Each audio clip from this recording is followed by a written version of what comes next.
Om Swastiastu. Assalamualaikum warahmatullahi wabarakatuh. Shalom, namo buddhaya, salam kebajikan, salam sejahtera bagi kita semua. Perkenalkan, saya Azira Ananta Ramli dengan 3 digit NIM terakhir 091. Pada kesempatan ini, kami dari SGDA 4 akan membahas topik yang sangat penting dan relevan, yaitu Mechanism of Viral Mutation. Sebagaimana yang kita ketahui, mutasi virus memainkan peran krusial dalam dinamika penyakit infeksi di dunia, termasuk dalam kasus pandemi global seperti COVID-19. Pemahaman tentang mekanisme ini tidak hanya membantu kita mengenai potensi ancaman yang mungkin muncul, tetapi juga membekali kita dengan wawasan untuk mengembangkan strategi pencegahan dan pengendalian yang lebih efektif. Mari kita eksplorasi lebih dalam mengenai bagaimana mutasi virus terjadi dan dampaknya pada kesehatan global.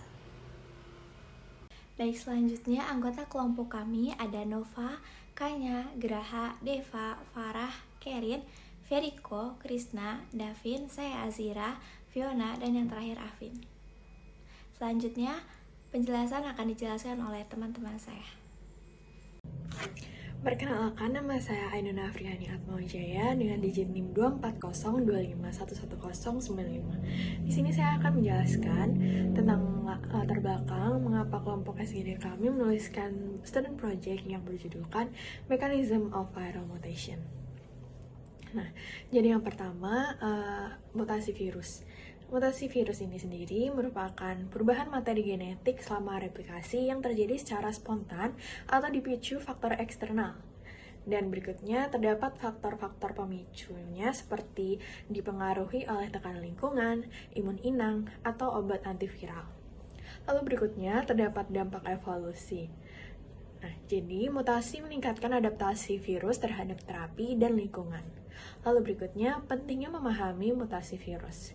Mutasi virus ini sendiri berperan penting dalam evolusi virus, berdampak pada penyebaran penyakit, dan pengembangan strategi pengendalian. Lalu berikutnya, kontribusi terhadap inovasi medis. Nah, pengetahuan ini mendukung pengembangan vaksin, obat-obatan, dan metode pengendalian yang lebih efektif. Lalu yang terakhir, terdapat pendekatan holistik. Nah, jadi analisis mendalam meliputi jenis mutasi, mekanisme laju, dan dampaknya untuk menghadapi tantangan kesehatan global kini dan mendatang. Perkenalkan, saya Farah Farikalia Utari dengan 3 digit NIM terakhir 081.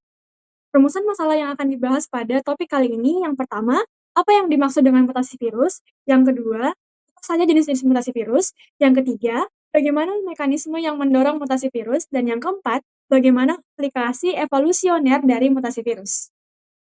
Berdasarkan rumusan masalah tersebut, tujuan yang ingin dicapai adalah mengetahui definisi dari mutasi virus, mengetahui jenis-jenis mutasi virus, mengetahui mekanisme yang mendorong terjadinya mutasi virus, dan mengetahui implikasi evolusioner dari mutasi virus.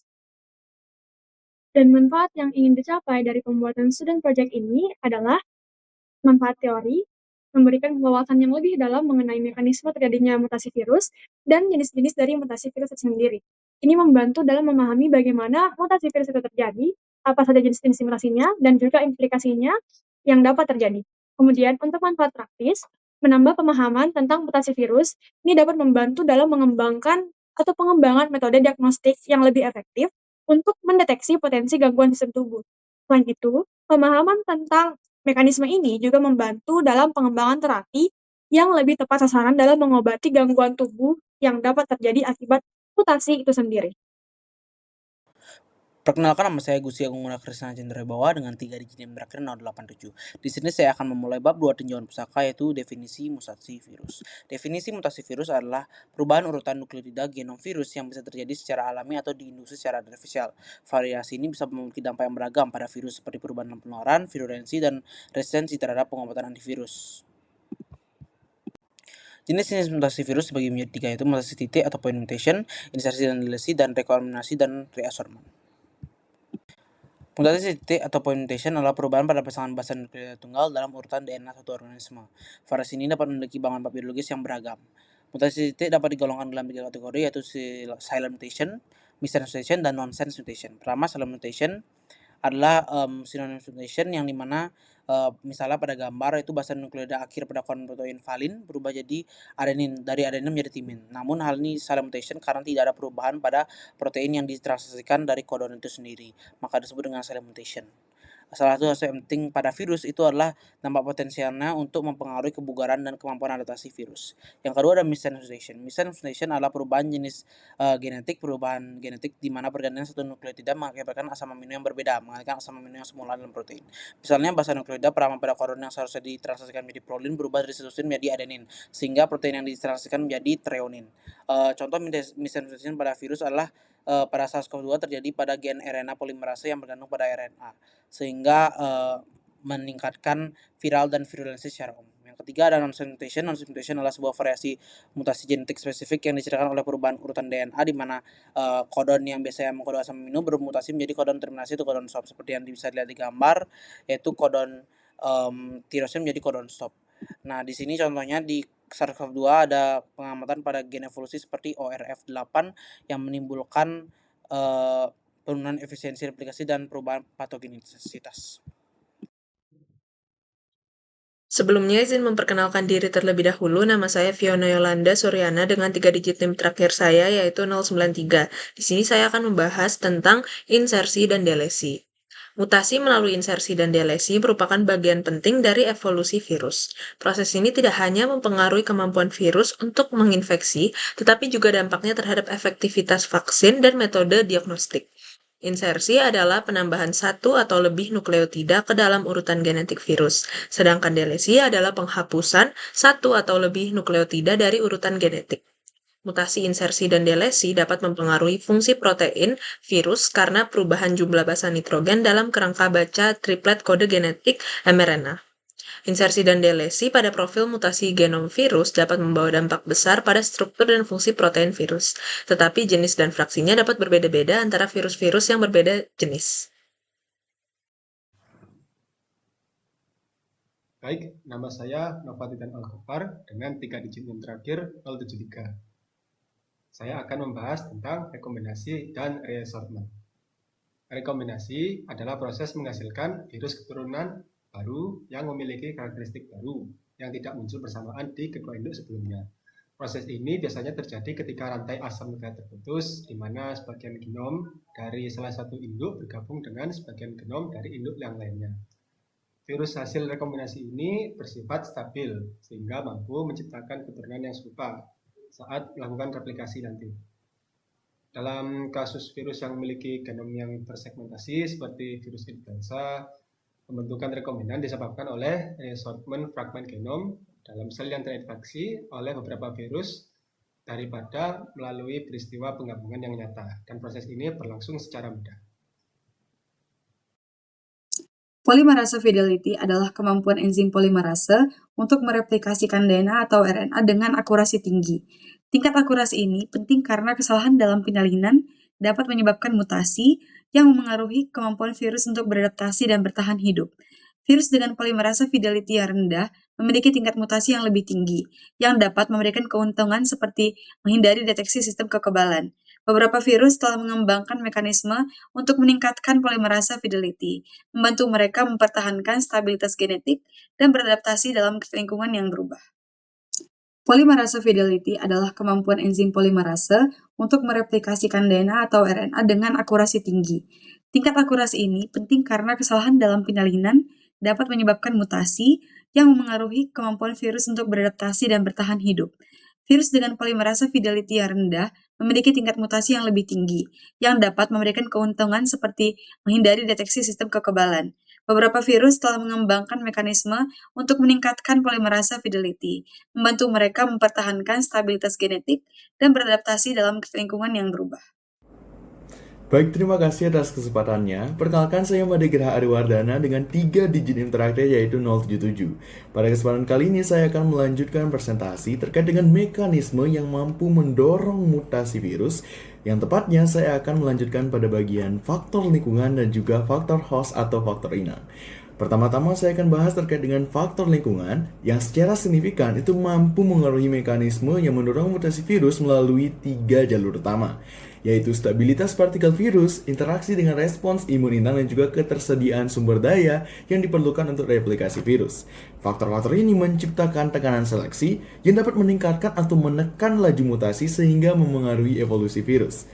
Salah satu faktor lingkungan utama yang kelompok kami point out itu adalah mengenai stabilitas virus dalam berbagai kondisi. Virus dengan partikel yang lebih stabil tentunya lebih mampu bertahan dalam berbagai kondisi lingkungan seperti perubahan suhu, pH, atau paparan sinar UV.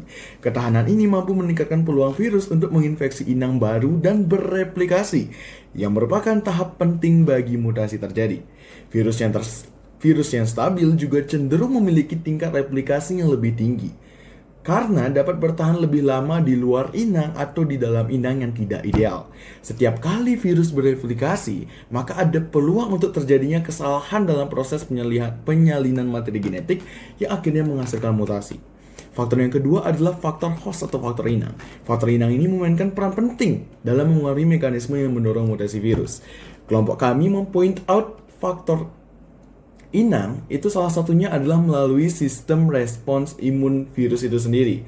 Nah, kelompok kami itu telah menelaah atau telah melakukan studi terhadap salah satu penelitian yang menunjukkan bahwa mutasi pada virus Zika itu dapat memengaruhi dinamika replikasi dan juga virulensinya dengan perubahan asam amino tertentu yang berkorelasi dengan pergeseran populasi virus di dalam inang. Nah, hal inilah yang menyoroti bagaimana respon imun inang itu dapat membentuk genom virus dengan mendukung varian yang lebih mampu menghindari pengenalan oleh sistem imun virus itu sendiri. Nah, secara kesimpulan, sistem imun inang itu dapat memberikan tekanan seleksi yang kuat pada populasi si virus sehingga memunculkan mutasi yang memungkinkan virus menghindari deteksi oleh sistem imun itu sendiri. Sekian dari saya, presentasi akan dilanjutkan oleh rekan saya. Terima kasih. Perkenalkan, nama saya Kade Yuvenia Prameswari, biasa dipanggilkannya dengan 3 digit terakhir 075. Hari ini saya akan menjelaskan tentang variabilitas antara tipe virus yang sangat penting dalam memahami mekanisme mutasi. Jadi setiap virus itu memiliki karakteristik yang unik untuk mempengaruhi laju mutasi pada pola evaluasinya. Misalnya, virus RNA cenderung lebih sering bermutasi dibandingkan dengan virus DNA karena replikasinya lebih rentan terhadap kesalahan. Selain itu, faktor inang seperti deaminase ApoB dapat mempengaruhi mutagenesis seperti pada HPV yang memungkinkan untuk meningkatkan virulensi virus itu sendiri. Contohnya, pada virus influenza, mutasi adaptif dapat meningkatkan efisiensi replikasi dan memberikan keuntungan dalam menghadapi sistem imun inang. Memahami variasi ini sangat penting untuk mengembangkan vaksin dan terapi serta memprediksi munculnya strain baru. Sekian dari saya, terima kasih. Baik, sebelumnya perkenalkan, saya Feriko Wongso dengan 3 digit NIM terakhir 085. Saya akan menjelaskan tentang teknik pengukuran laju mutasi virus. Yang pertama adalah PCR atau Polymerase Chain Reaction. PCR ini adalah metode dasar yang digunakan untuk mengamplifikasi DNA atau RNA virus, sehingga dapat menghasilkan salinan dalam jumlah yang besar dari materi genetik target. Metode ini dapat memberikan hasil yang cepat dan akurat mengenai keberadaan serta jumlah mutasi dalam sampel, sehingga teknik ini dapat digunakan untuk mengukur laju mutasi virus. Selanjutnya, saya akan menjelaskan tentang Whole Genome Sequencing atau WGS. Metode ini adalah termasuk metode yang paling komprehensif yang digunakan untuk menganalisis keseluruhan urutan genom virus secara menyeluruh. Dengan teknik ini, peneliti dapat mengidentifikasi semua mutasi yang terjadi dalam genom virus, termasuk mutasi kecil maupun mutasi besar yang mungkin memengaruhi karakteristik virus. Baik, saya akan menjelaskan tentang implikasi evolusioner dari mutasi virus. Yang pertama adalah proses adaptasi ke inang baru. Proses adaptasi virus ke inang baru adalah fenomena yang sangat kompleks dan melibatkan berbagai mekanisme. Berikut ada beberapa aspek penting dari proses ini. Yang pertama adalah tingginya laju mutasi. Yang kedua adalah adanya seleksi alam. Ketiga adalah adanya rekombinasi dan reassortment. Keempat adalah terjadinya adaptasi fisiologis. Dan yang terakhir adalah terjadinya koevolusi dengan inang. Baik, perkenalkan, nama saya Davin Siva dengan 3 digit NIM akhir 089. Di sini saya akan melanjutkan penjelasan. Jadi apa dampak mutasi virus dan virulensi? Yang pertama adalah tingkat mutasi yang tinggi. Jadi virus RNA memiliki tingkat mutasi tinggi karena mekanisme replikasi. Contohnya itu SARS-CoV-2 menunjukkan mutasi pada protein lonjakan yang memengaruhi penularan dan virulensi. Selanjutnya itu adalah evolusi adaptif. Mutasi meningkatkan kemampuan infeksi atau menghindari respons imun. Contohnya itu mutasi D614G meningkatkan viral load dan infektivitas SARS-CoV-2. Dan terakhir itu ada pertukaran virulensi. Mutasi dapat meningkatkan atau menurunkan peluang penularan. Virus cenderung berevolusi untuk mempertahankan keseimbangan antara virulensi dan kemampuan penularan. Selanjutnya adalah perubahan patogenitas akibat mutasi. Jadi yang pertama itu adalah munculnya varian baru. Mutasi menghasilkan varian seperti Omicron yang memiliki penularan tinggi tapi menyebabkan penyakit lebih ringan. Ini adalah adaptasi inang. Ketika virus berpindah ke inang baru, virulensi dapat sangat bervariasi. Virus beradaptasi melalui mutasi untuk menyesuaikan dengan lingkungan barunya. Kemudian terakhir adalah tekanan seleksi. Seleksi alam menentukan mutasi yang bertahan, dan mutasi yang meningkatkan kelangsungan hidup dan penularan cenderung dominan. Selanjutnya, saya akan menjelaskan tentang resistensi terhadap terapi antiviral. Yang pertama, bagaimana mekanismenya? Yang pertama adalah mutasi dan seleksi. Virus membentuk populasi kuasi spesies yang beragam. Tahapan seleksi resistensi yang pertama ada fase 1, di mana seleksi varian resisten yang sudah ada. Fase 2, mutasi tambahan meningkatkan resistensi. Dan yang fase 3, mutasi kompensasi memulihkan kebugaran virus. Yang kedua itu adalah hambatan genetik. Resistensi dipengaruhi oleh hambatan genetik obat antivirus, dari mana ada hambatan rendah yang dimana resistensi lebih mudah berkembang dan obat baru dirancang untuk meningkatkan hambatan genetik. Dan terakhir itu adalah hipermutasi, di mana beberapa virus menunjukkan hipermutasi mempercepat perkembangan resistensi. Contohnya itu adalah virus herpes simplex. Selanjutnya itu adalah dinamika evolusi resistensi. Yang pertama adalah ukuran populasi. Populasi virus besar meningkatkan kemungkinan munculnya varian resisten. Yang kedua, munculnya mutasi. Tingkat mutasi tinggi memfasilitasi adaptasi cepat terhadap tekanan antivirus. Dan yang terakhir, tekanan selektif. Obat antivirus menciptakan tekanan selektif memungkinkan strain resisten bertahan dan berkembang. Lalu bagaimana implikasi klinisnya? Yang pertama, kegagalan pengobatan.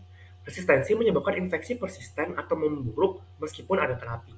Yang kedua, penularan resistensi. Virus resisten dapat menyebar antar individu, mempersulit pengendalian. Dan terakhir, strategi manajemen. Pemantauan virus yang cermat dan terapi kombinasi untuk mengurangi kemungkinan resistensi dibutuhkan untuk mencegah penyebaran virus resisten lebih lanjut. Baik, sebelumnya izin memperkenalkan diri saya. Nama saya Gede Kanadeva Haryanto, dengan 3 digit yang terakhir adalah 079. Saya akan menjabarkan kesimpulan dari student project ini. Mutasi virus adalah perubahan genetik yang terjadi selama replikasi dan dipengaruhi oleh faktor eksternal.